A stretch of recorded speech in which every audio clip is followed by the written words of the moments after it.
اسکرولش عثمان episode number 8 season 2 کے اندر عثمان بے جب گرفتار ہو کر جاتا ہے تو وہ نکولا کو چاقو مار دیتا ہے اور نکولا قریب تھا کہ مر ہی جاتا، لیکن چاقو دل کے مقام پر نہیں لگتا، اس لیے وہ بچ جاتا ہے۔ نکولا کے ساتھی یہی سمجھتے ہیں کہ یہ مر گیا ہے۔ عثمان کے ساتھی نکولا کے سپاہیوں کا روپ دھار کر ان کے اندر شامل ہو جاتے ہیں اور وہاں پر اس کے سپاہیوں کو اور فلاتیوس کو دوسری طرف لے جاتے ہیں اور عثمان کو پیچھے سے موقع مل جاتا ہے نکولا پر وار کرنے کا۔ وہاں سے یہ چھوٹ کر جب واپس آ رہے ہوتے ہیں تو عثمان بے آئیگل سے پوچھتا ہے کہ تم میرے ساتھ کیوں آئی تھی؟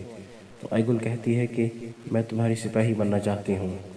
تو اس نے کہا کوئی اور چیز بھی ہے جسے تم بتانا چاہتی ہو؟ تو آئیگل بتاتی ہے کہ میرا ایک بیٹا ہے علیشار بے سے، جس کا تم نے سر اڑا دیا تھا غداری کے الزام میں۔ تو عثمان بھی کہتے ہیں کہ وہ قائی الپ ہے اس کا نام،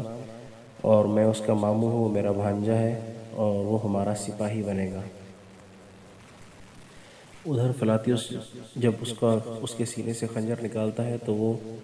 دوبارہ سے جی اٹھتا ہے اور اس کو سانس آنا شروع ہو جاتی ہے۔ نکولا اٹھ کر بیٹھنے کے بعد بہت جلدی صحت مند ہو جاتا ہے اور وہ سوغوت پر حملہ کرنے کا ارادہ ظاہر کرتا ہے۔ وہ کہتا ہے کہ جب میں دندار بے اور ساوچی بے سے مذاکرات کر رہا ہوں گا تو فلاتیوس تم سوغوت پر آگ برسا دینا،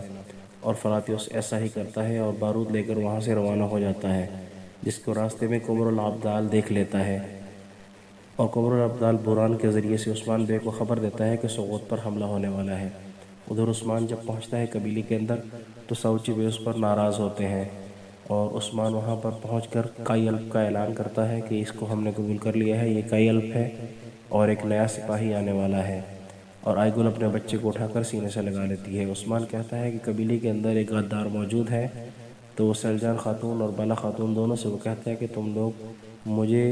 ترگون خاتون پر شک ہے، تم اس کا تعاقب کرنا۔ اور ایسا ہی ہوتا ہے جب ترگون خاتون کو خبر ملتی ہے کہ عثمان سوغوت پر حملہ کرنے والا ہے اور فلاتیوس سوغوت پر حملہ کرنے والا ہے اور عثمان بے بھی وہاں پر جانے والا ہے، تو وہ اس کو خبر دینے کے لیے کہ عثمان سوغوت جا رہا ہے جاتی ہے۔ بالا خاتون اس کا پیچھا کرتی ہے تو وہاں پر جا کر وہ بڑی مکاری سے بچ جاتی ہے۔ عثمان بے کو پتہ چلتا ہے کہ یولک ارسلان خیمے کے اندر آیا ہوا ہے سرداروں کے، اور وہاں اس کے بھائی کے ساتھ مذاکرات کر رہا ہے۔ وہ وہاں پر پہنچ جاتا ہے اور کہتا ہے کہ تم لوگ کیا بات کر رہے ہو میرے بغیر؟ تو یولک ارسلان کہتا ہے کہ میں اناگول پر حملے کا منصوبہ بنا رہا ہوں، جبکہ ساوچی بے اور دندار بے دونوں قلعہ کالچا حصار میں جائیں گے اور وہاں جا کر اس کو مذاکرات کی دعوت دیں گے اور اس کو مذاکرات میں مشغول کریں گے۔ تو عثمان بے کہتا ہے کہ تم میرے بھائی کو اور میرے چچا کو وہاں پر پھنسا دو گے کالچا حصار میں، اور وہ لوگ سوغوت پر حملے کی منصوبہ بندی کر رہے ہیں اور تم اناگول کو حاصل کرنے میں کامیاب نہیں ہو سکو گے۔ لیکن وہ اس کی بات نہیں مانتے ہیں اور اپنی اپنی مشن پر روانہ ہو جاتے ہیں۔ عثمان سوغوت کی طرف چلا جاتا ہے۔ وہاں فلاتیوس بارود بچھا کر دھماکہ کرنے والا ہوتا ہے کہ عثمان میں پہنچ کر وہاں پر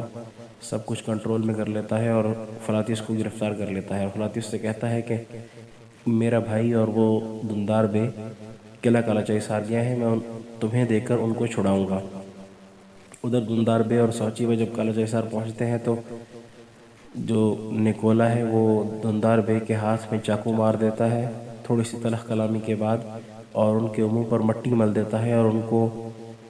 بازاروں کے اندر منہ کالا کر کے گھماتا ہے، اور آخر میں ان کا سر قلم کرنے والا ہوتا ہے کہ وہاں پر عثمان بے آ جاتا ہے فلاتیوس کو زخمی کر کے، اس کو بے ہوش کر کے، تو قلعے کے اندر داخل ہوتے ہیں۔ وہ کہتے ہیں فلاتیوس زخمی ہے، تو اس طریقے سے فلاتیوس کی آڑ میں اور قلعے کے اندر داخل ہو جاتے ہیں اور وہاں پر جا کر سب کچھ اپنے کنٹرول میں کر لیتے ہیں، اور نکولا کو بھی گرفتار کر لیتے ہیں اور کہتے ہیں پہلے میرے چچا کو چھوڑو ورنہ میں تمہیں جان سے مار دوں گا اور یہ جو بارود ہے سارے کا سارا اڑا دوں گا۔ تو یہاں پر جو ہے یہ قسط ختم ہو جاتی ہے۔ اس کے بعد بظاہر یہی نظر آ رہا ہے کہ عثمان بے اپنے چچا دندار بے کو اور ساوچی بے کو بچانے میں کامیاب ہو جائے گا اور وہاں سے قلعے سے روانہ ہو جائے گا دوبارہ۔ اور اگر آپ دوبارہ بھی ایسی ویڈیو دیکھنا چاہتے ہیں تو ہمارے چینل کو سبسکرائب کر لیں اور ویڈیو کو لائک کر دیں۔